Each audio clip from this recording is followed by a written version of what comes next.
The Electoral College is antiquated, overly complicated, only applies to one particular political race, and drains both popular and financial interests. What the heck am I talking about? Well, I'm talking about the method by which we select our leader and vice president. If you're not aware, the Electoral College is a system that compiles the number of representatives dependent on the number of congressional districts and senators in each state and the District of Columbia.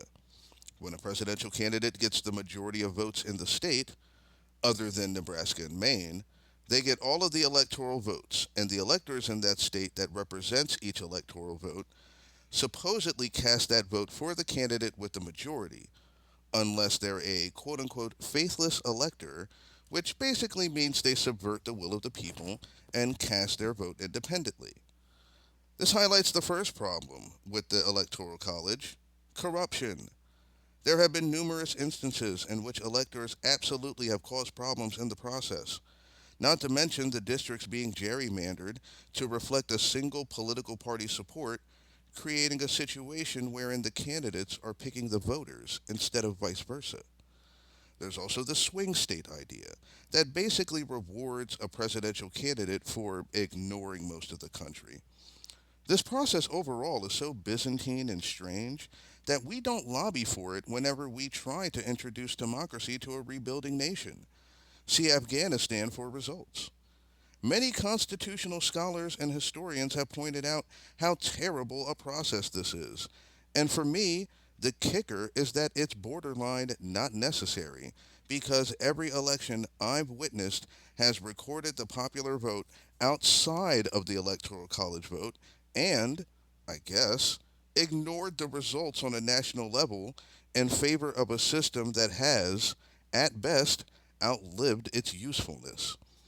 Between 1876 and 2024, there were at least three elections that went to the candidate with the minority of the popular vote, which apparently is the Electoral College working how it's supposed to by making losers into winners based on a thoroughly flawed game. Some people respond to these arguments by pointing out that the Electoral College is in the Constitution and that shouldn't be changed. Except we have changed election procedures for U.S. senators. We've passed 27 amendments to the Constitution. The country and culture we inhabit has changed immensely since the Constitution was ratified in 1788, by the way, when warships were made out of wood and people didn't have indoor plumbing. And our technology has advanced to the point where we can tabulate votes with more accuracy and calculate the results with precision that humans just can't match. In fact, by the end of the 20th century, we were left as the only democracy around the world still doing this, with those other nations converting to direct elections, or pretty much the popular vote count, for electing their leadership. It should also be pointed out that the Electoral College is the most requested aspect of the Constitution that people want to change. More submissions to amend that part of the Constitution have been submitted than any other submission. And now, in 2024, it's crucial to understand how our political divisions within the zeitgeist could make the system even more unbearable and in need of revisions, if not outright abolished. The argument could also be made that the Electoral College has contributed to the political division of this country by creating the platform in which we argue politically, what with the concept of red and blue states, as if an entire state or any municipality could be legitimately categorized into only one political ideology. And the winner take all philosophy has been abandoned by the aforementioned Nebraska and Maine, so it is possible to revise the process and make it work better. Honestly, there are so many cons and so few pros concerning the Electoral College that I honestly don't think we can fix a lot of problems that we have in this country without fixing that first. We owe it to ourselves to adjust that aspect of the political process and look forward for the future, because if it wasn't for change, there's a lot of things that we wouldn't have now that we absolutely respect about the political process. I mean, heck, even when you talk about political parties themselves, they themselves have evolved.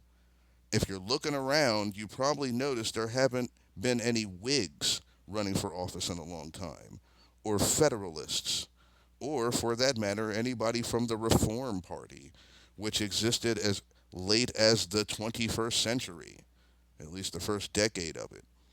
But what happened to them is exactly what's happening to our main political process, and there is a solution to refining this process to make more sense for the American people in general.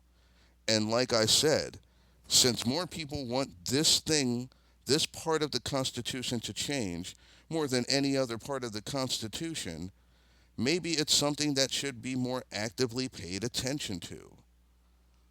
This is what I'm basically saying. We don't have to have the Electoral College.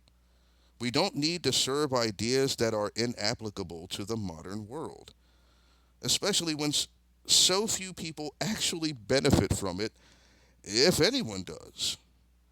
Elections could be much better in this country just from the ground up, taking lead from other nations by at least electing our leader with a popular vote count, or trying out new ideas that would be new to our eyes and culture, like ranked choice voting, which is something definitely worth looking into, especially by the people in power.